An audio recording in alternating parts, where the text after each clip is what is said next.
The sun rose slowly over the dry fields of Arvin 9, spilling golden light across the cracked earth. Farmer Jaren wiped the sweat from his brow, his hands calloused from years of tending the land. Life on this planet had never been easy. The soil was thin, the rains were rare, and the past wars had left scars no one could heal. Yet Jaren persisted. He believed that even in hardship there was hope. He hummed quietly to himself as he inspected the irrigation pipes, noticing a small leak near the farthest section of the farm. Fixing these pipes was a daily routine, but today something felt different. The air carried a strange scent, metallic and sharp, unlike anything Jaren had smelled before. He paused and looked toward the horizon. That's when he saw her. A figure was stumbling across the edge of the field, half covered in dirt and scratches. At first he thought it might be a traveler lost in the heat, but as she drew closer he realized she was not human. Her skin shimmered faintly in the morning light, a pale silver that seemed almost translucent. Her eyes were wide with pain and fear. She clutched something close to her chest, a small device that pulsed with an eerie glow. "Please, end my pain," she whispered, her voice barely audible, trembling as though every word cost her life. Jaren froze. He had never seen anything like this. He had never even held a weapon, let alone been asked to use one against someone. Yet the desperation in her voice struck him like a thunderbolt. His heart raced. Around him, the nearby villagers began to gather, curious at the strange figure on his land. Whispers ran through the crowd, voices filled with suspicion and fear. But Jaren did not move toward the weapon. Instead, he stepped slowly toward her, raising his hands to show he meant no harm. "Wait," he said softly. I won't hurt you." The alien woman flinched as though expecting a lie. But the genuine calm in his voice, the steadiness of his steps seemed to reach her. Slowly, she let him take the device from her hands. It was small, a metallic cylinder covered in glowing runes that pulsed like a heartbeat. "What is this?" Jaren asked, examining it carefully. "It contains my people's life essence," she said in a weak voice. "They hunt us for this. It's dangerous. If they find me—" Her voice faltered. She swallowed hard. "If they find this, everything will end." Jaren's mind raced. He was just a farmer. He had no training, no weapons, no army. But the resolve in his heart was firm. He could not let her die, not like this. "Not on his land, then we hide it," he said, more to himself than to her. "I'll protect you." The woman blinked, disbelief in her eyes. "Protect me?" "Yes," Jaren said firmly. "I don't know how, but I will." Around them, the villagers murmured. Some shook their heads, warning him silently with their eyes. They did not understand, and fear made them cautious. Arvin 9 had long been a place where humans stuck to humans. Alien visitors were rare and usually dangerous. Yet Jaren ignored the murmurs. His decision was made. He led the alien woman, whose name he learned was Lyra, into his small farmhouse. He offered her water and food, simple bread and fruit he had grown himself. She ate slowly, her hands trembling, her body weak from injury. "Why me?" Jaren asked, sitting across from her. "Why come to a farmer?"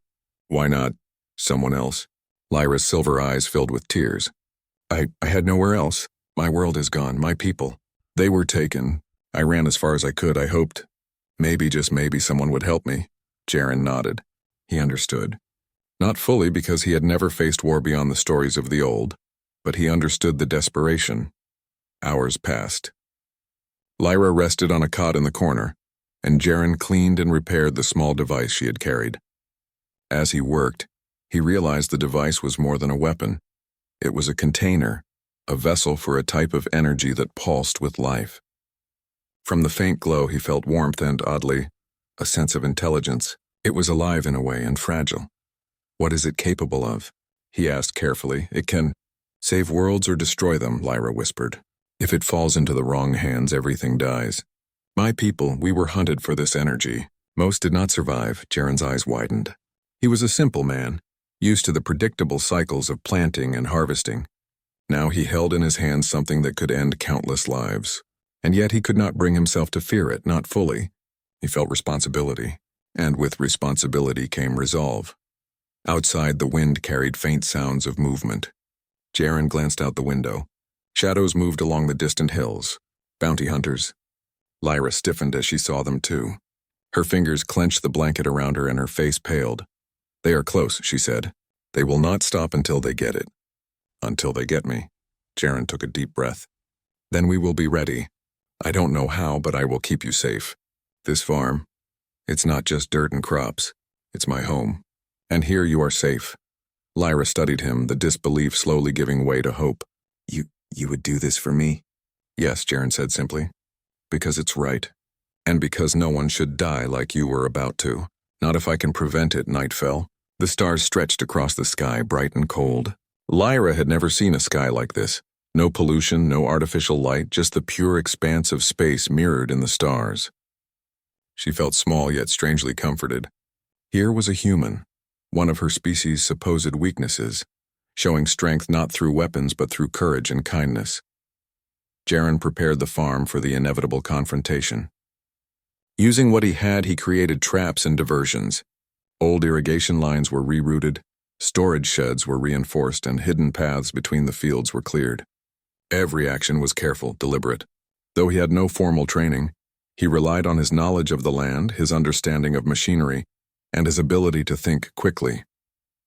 At dawn, the first signs of the hunters appeared. Hovercrafts hummed over the hills, scanners probing for signs of life. Lyra's breathing quickened. She had been expecting death, and yet here she was, watching a simple farmer become something she never thought possible. A defender. Jaren did not panic. He stayed calm, guiding her through the plan. "When they land, follow me. Don't make noise, stay low. We will use the tunnels," she nodded, trusting him. She had little choice, but more than that, she felt something she had not felt in a long time. Hope. The hunters descended, stepping onto the dry soil, their weapons glinting in the morning sun. The villagers, hidden in their homes, peeked nervously from windows, unsure if they should help or flee. But Jaren moved with quiet confidence, leading Lyra toward the first diversion he had prepared. Water channels, previously used for irrigation, now carried an electric charge that short-circuited the first scanning drone. The bounty hunters cursed, confusion spreading among their ranks. Jaren guided Lyra through the underground paths, their quiet steps hidden beneath the sound of rushing water. As they moved, Lyra glanced at him, awe in her eyes. You're amazing," she whispered. "I'm just a farmer," Jaren said, smiling faintly. "But sometimes a farmer can do what soldiers cannot. We work with the land. We know patience. We know strategy." By the time the hunters realized their mistake, Jaren and Lyra were already hidden. The farmhouse, the fields, and the nearby hills were quiet again. The village exhaled in relief, watching the humans who had stepped up when all seemed lost. Lyra leaned against Jaren, her energy spent, her faith renewed. "You saved me," she said softly. "No," Jaren replied. "We saved each other. You showed me courage even when you thought it was too late. And I just did what anyone should. I protected life." The night returned, calm and quiet. Arvin 9's harsh winds whispered across the fields, carrying the scent of fresh earth. But beyond the horizon, shadows still lingered. The hunters would not give up so easily, and the journey was far from over. Jaren looked at Lyra and smiled. "Tomorrow we prepare again. They may come back, but we are ready." For the first time in a long while, Lyra felt a spark of something she thought she had lost forever. Trust in humanity, in the unexpected bravery of a simple farmer who had shocked everyone, not by killing but by saving. And on that quiet night, with stars above and the soft rustle of crops in the wind, hope returned to Arvin 9. The sun barely touched the horizon when Jaren woke. The sky was painted in soft hues of pink and gold, but he barely noticed. His mind was already racing with plans. Lyra stirred beside him, still weak but alert. Her silver eyes reflected both fear and determination. They both knew the hunters would return. Jaren stood and stretched, scanning the fields. Nothing seemed out of place. Yet he knew appearances could be deceiving. He had spent all night planning, thinking about how to use his farm, his tools, and his knowledge of the land to protect Lyra. Even as a simple farmer, he understood strategy. Every ditch, every row of crops, every pipe could be a weapon if used wisely. "Are you ready?" he asked softly, glancing at Lyra. She nodded. "I trust you, Jaren. I know you will keep me safe." He gave a small, reassuring smile. "Then we move." The first sign of trouble came as a low hum in the distance. The hunters' hovercrafts appeared on the horizon, moving faster than before. They had learned from their previous mistakes. Jaren counted 5 of them this time, each carrying heavier weapons and scanning devices. The villagers watched from hidden windows, holding their breath. No one dared interfere, but everyone was silently cheering for the farmer who had taken a stand.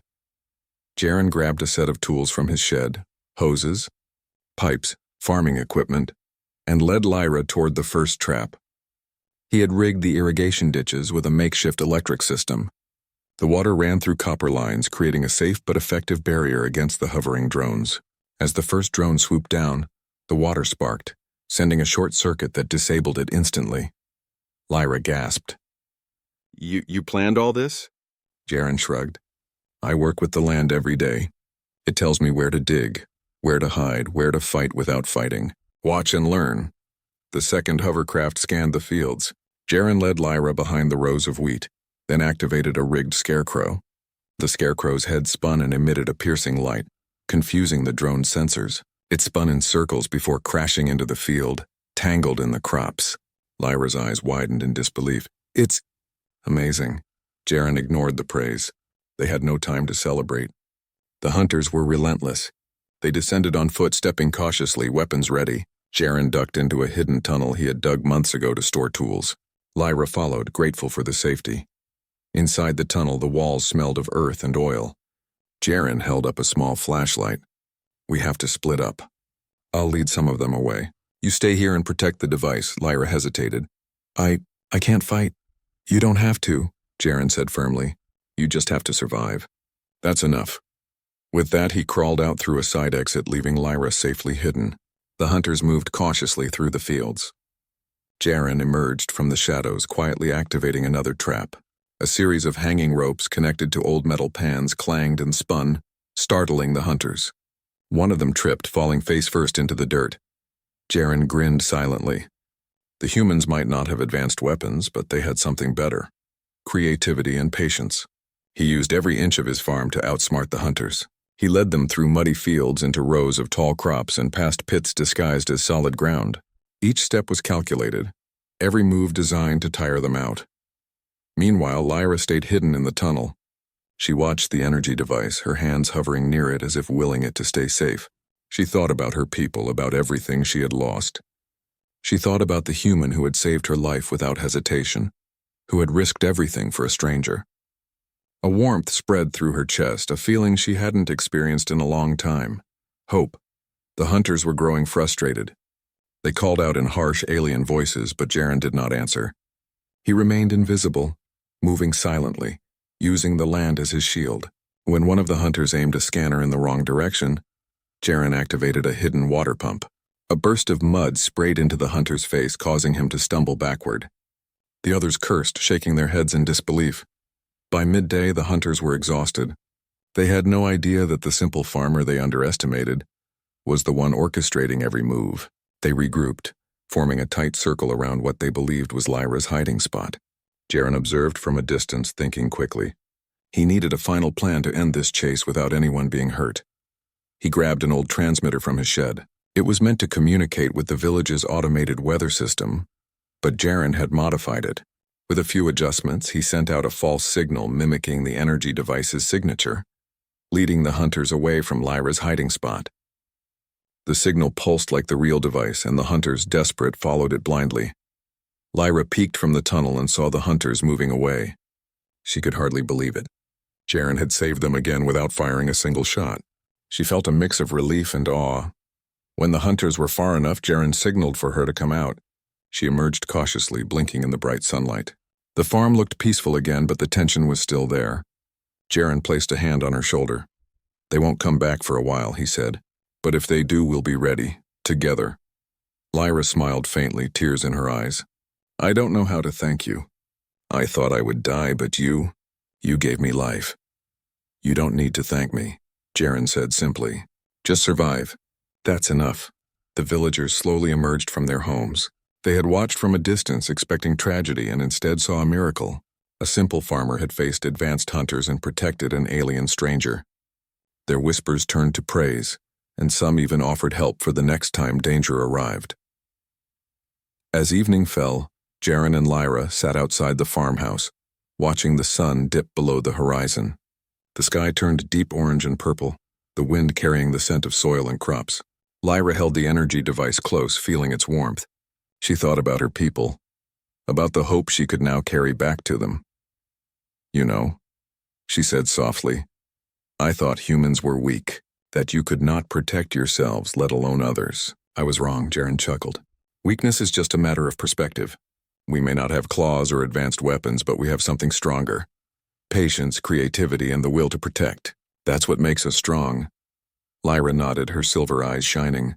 "You have taught me more than I could have imagined. You have given me hope not just for myself, but for my people." Days passed and life on the farm slowly returned to normal. Jaren tended his crops, repaired his tools, and prepared for the future. Lyra helped where she could, learning about human life and farming. She shared stories of her world, of the energy device and the struggles her people faced. Through her, Jaren learned about a universe far larger and more complex than he had ever imagined.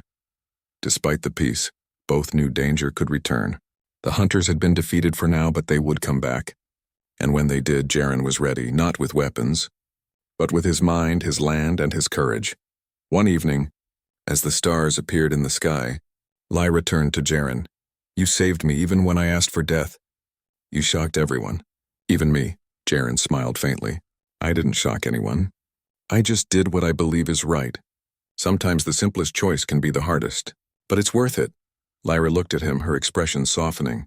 "I will never forget this. You are extraordinary, Jaren," he shrugged, smiling. "I'm just a farmer. But today I hope my actions remind everyone that humans can be more than they appear. Even a simple farmer can change the fate of worlds." The night grew quiet. The wind whispered across the fields, carrying the scent of earth and growth. Lyra sat beside Jaren, feeling safe for the first time in what felt like a lifetime. They watched the stars together, two beings from different worlds bound by trust, courage, and hope. And on that quiet night, Arvin 9 felt a little safer, a little brighter. A human's simple act of bravery had shifted the balance, proving that strength was not just measured in weapons or power, but in compassion, ingenuity, and the willingness to protect life against all odds. In the days that followed, Lyra began to heal both physically and emotionally. She prepared to contact her people, sharing the hope and survival they had both fought to preserve. Jaren continued his farming, quietly proud of what they had accomplished together. The villagers, now more respectful and open-minded, occasionally came by, offering help and sharing their own admiration for the human who had faced impossible odds and won. Not with violence, but with courage and heart, the hunters never returned.